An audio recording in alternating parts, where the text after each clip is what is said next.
Hey, everyone. Jody going live from Jody TV here, first ever episode. I think I'm second or third up and they're fourth up. I think Brian Early is on the go at the moment. And as well as Tara went ahead of me and Doobie. So I'm going to try something a little bit unique here, and I'm going to try two experiments. One is a teleprompter, and then another one, this little application that I've got to help me stay on track. And another one is a mini chat function that I really don't know whether this is going to work. So let us find out. And I'm just getting some messages here from folks. I want to make sure that people can see me, and hopefully they can. So again, if you are tuning in live, we've got one person, so that must mean it's working. Again, it's Jody Steeg here with Jody TV, where you're going to learn how to get more out of life with tips, inspiration, and guidance on topics related to lifestyle, business, technology, wellness, and, well, other topics that I'm passionate about. So go ahead and leave me a comment to let me know where you're tuning in from. And if you're watching this on a replay, go ahead and drop me a hashtag replay. And if this is the first time that you've ever joined my show, just go ahead and drop a comment letting me know so that I can give you a big shout out. And I'm just seeing my chats on the side panel here. All right, so in this episode, I'm going to be covering 4 ways that going green can be good for you. You know, many of us enjoy the conveniences of modern life, and yet sometimes we forget that these can come at a price to the planet. Something that I try not to forget, you know, using the internet, electricity, all these sorts of things. So in this live stream, we're going to review some of the ways in which our activities can affect the planet. But before I get started, if you think this is a topic that one of your friends would be interested, go ahead and tag them in the comments and just type in their name with the @ symbol in front of it. Or go ahead and just share this on your profile.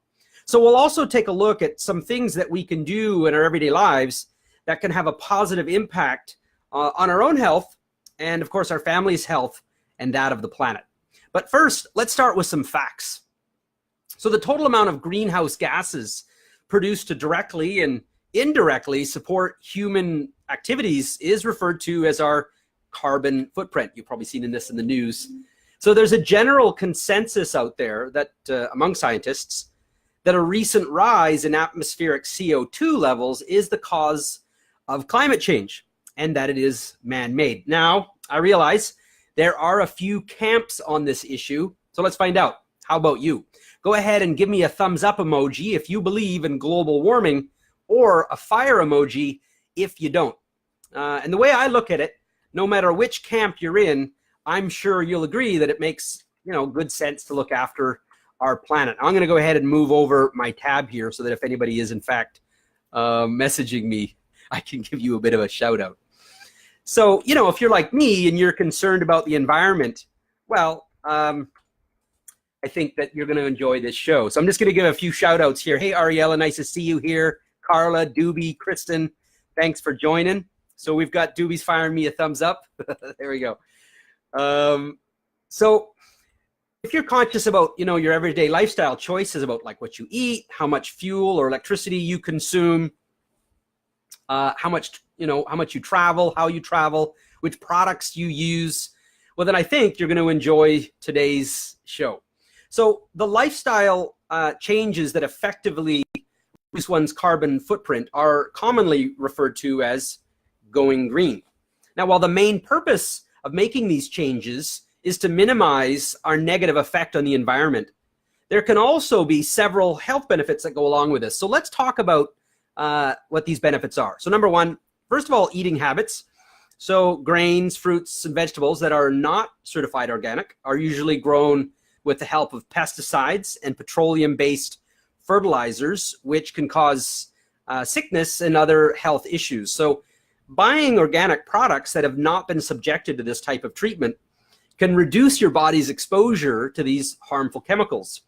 And this is another important fact. Organic products tend to contain more antioxidants because they have to create them to fight off pests. So I was just reading that in the Green Goes With Everything book with Sloan Barnett, and I didn't know that. So I thought you might find that interesting.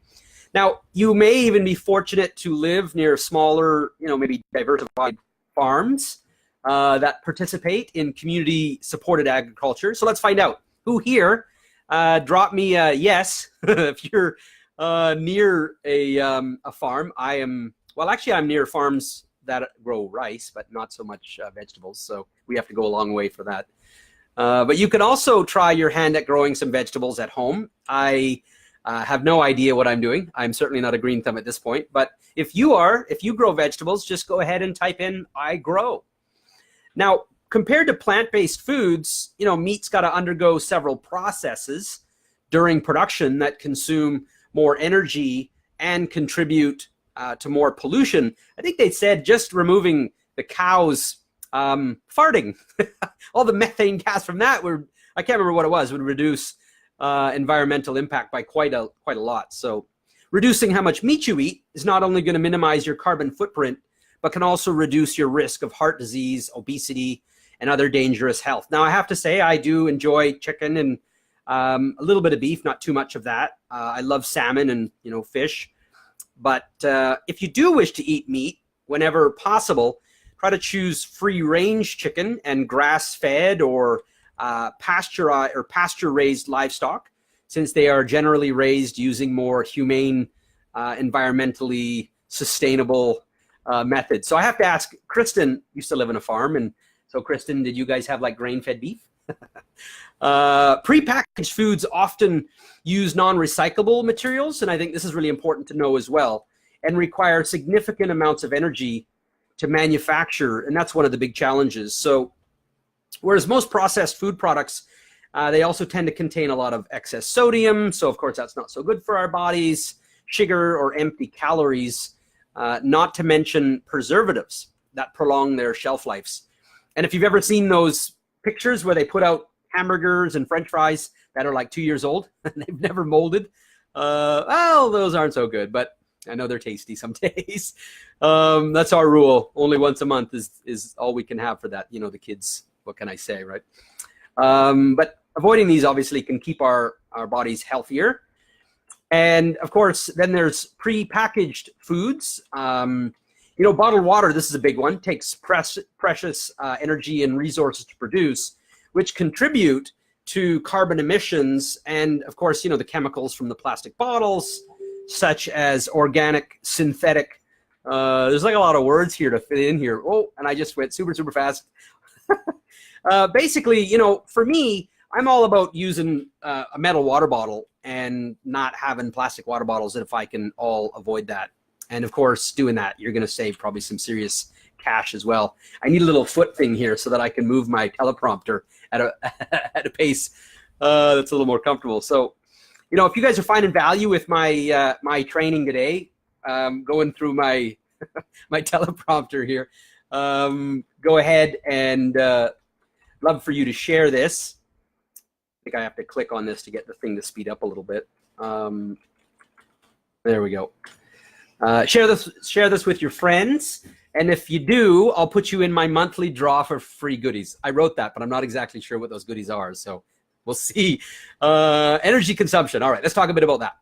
So shifting from fossil fuel like coal, petroleum, natural gas, and liquefied petroleum gas, which we do use here in the house for cooking, to renewable energy sources such as solar, wind, and water power, does also reduce air pollution. I've wanted to get solar, but it's expensive and complicated to get set up here. However, luckily, even the Philippines is kind of catching up a little bit.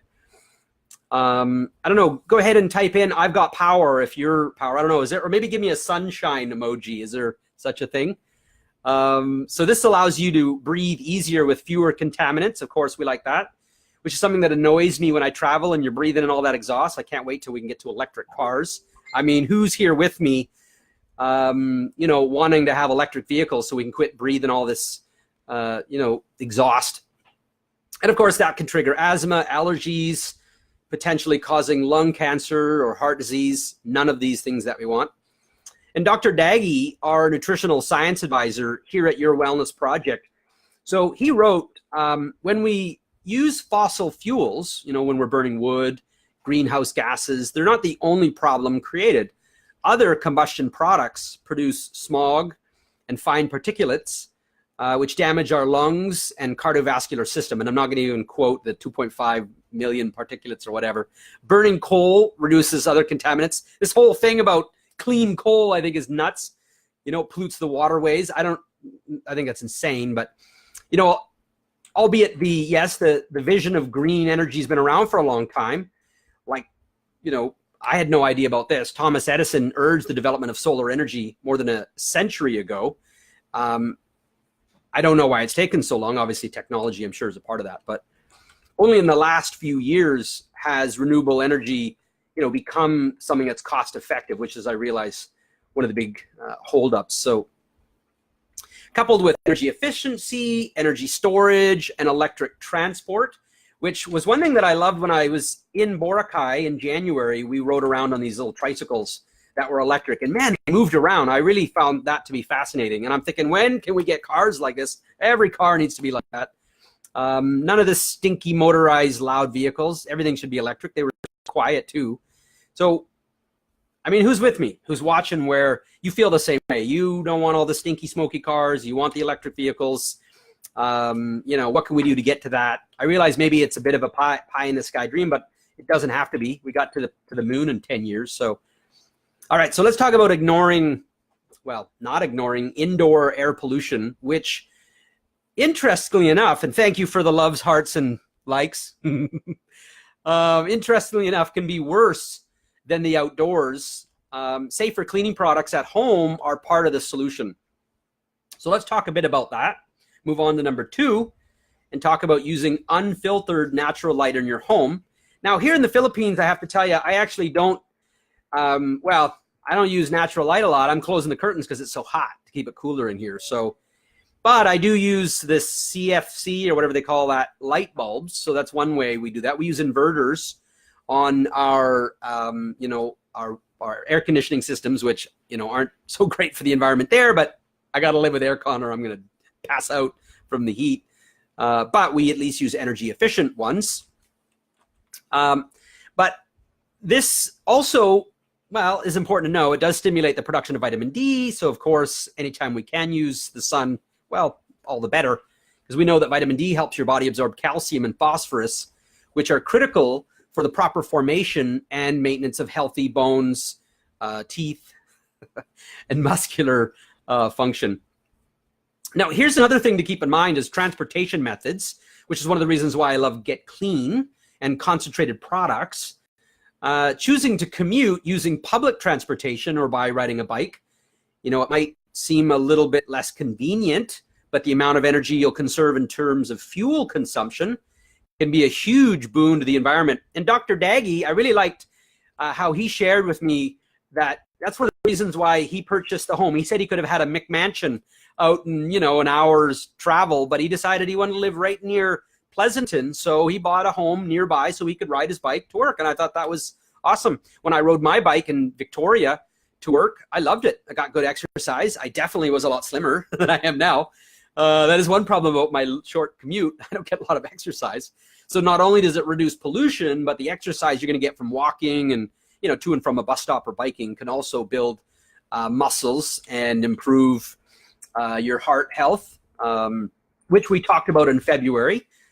And this contributes to weight loss, which is good for me because that's what I'm in the middle of trying to do right now, and provide numerous other health benefits. And I'm not going to get into it now, but let's talk about number 2, working from home, which is what I do, sometimes referred to as telecommuting. And I like Doobie's version of it. Can also lower your fuel consumption, and you can use the time you would have spent commuting to and from work so that you get exercise, you can de-stress, which can improve both your physical and mental health. I'm not getting a lot of exercise though in my telecommuting, but other potential benefits are lower production or lower exposure, I should say, to air pollution, and the possibility of saving money by eating healthier home meals. So that is definitely true. I get fed, well, home meals all the time, so I don't hardly ever eat out. Let's talk about household products. You know, using chemical fertilizers and pesticides on your lawn or garden can harm the environment and affect your health. So when it rains, and this is important to consider, these chemicals, they seep into the ground, which is why when Roger went looking for organic tea, he ended up with finding, actually, he went to a place that followed all the procedures for organic products, and yet it was worse than, it was one of the worst samples they had found. And this was an organic farm, and that's because deep into the water supply, it had been contaminated. So obviously we don't want that. And another thing, it can be harmful, you know, when it's breathed in upon your skin contact while you're touching the water that would be in through that. So for me, I think that's really important. So a healthier choice would be to use organic fertilizers such as mulch and environmentally friendly pesticides like garlic spray, which I'd never heard of before. I'm just hearing about it now, reading this script. Many household cleaners contain volatile organic compounds, or VOCs, ammonia, bleach, that can irritate the eyes and throat. Actually, it's interesting. I was working with a lady, and she was showing me all the burns that she had just had. She was a cleaner, and she's a client, and the products she was using were like burning her hands, you know, burning her lungs. And I'm thinking, you definitely need to change products. I mean, who wants to use products that are burning our skin? They're supposed to clean dirt away, right? Not leave, you know, more gunk. So as an alternative, there are products such as the ones made by my favorite wellness brand called Shaklee. And the product line is called Get Clean. I don't have any with me here, so I can't show them to you. But they use sustainable ingredients from natural sources, and they don't contain any hazardous chemicals. So I think that's really important. I don't have to worry about my kids getting into this stuff. So these earth-friendly products are safe, free of nasty chemicals, and, well, I think they work a lot better than the store brands, and they don't stink, like you'll notice if you go into the normal store and smell all that stuff. So another great benefit of using these products is that they're very cost-effective. So obviously saving money is something that we all want. I mean, Kristen was telling me that her friend got it down to, it was like 7 cents a load for the laundry cleaner. So, you know, you can feel good about what you're doing and in your part to save the planet. So before I wrap up today's show, I'd like to invite you to join me in our upcoming webinar and discover tax benefits that every online entrepreneur needs to know. Now, even if you're not an online entrepreneur or you don't own a home-based business yet, come check it out. Because who doesn't want to save more on taxes? And you can learn about this. So our guest speaker, Patty Reese, is going to discuss how you can take advantage of these tax benefits to minimize your operating costs and, well, get more back at tax time, which is exactly what we want. And again, if you don't have a business, you'll learn more about what you're missing out on. So you might change your mind on that and consider getting one. Patty studied accounting at Colorado Mesa University, and she began preparing taxes back in 1989, the late 80s, and she became an IRS enrolled agent in 1997. She's also a fellow of the National Tax Preparer Institute, which sounds very complex to me, so I want people like Patty. She's also a member of the National Association of Enrolled Agents, the NAEA, and has become a home business owner, or has been, I should say, a home business owner herself for going on 40 years now. So in this free webinar, if you choose to join me, you're going to learn some really important topics. So here's what you're going to get: the cost benefits of a home-based business, how to differentiate between personal and business expenses. And these things have changed now in the US. This is important. Some of the tax deductions you can apply and how you can compute them, the importance of record keeping, plus a whole bunch more. Now, drop me a thumbs emoji or a thumbs up emoji or a yes if you'll be joining us. And if you'd like a link, type in taxes. So I want to see if this is going to work. And my little handy helper, JBot, is going to send you a link. So let's see if this is going to happen. So go ahead and type in taxes.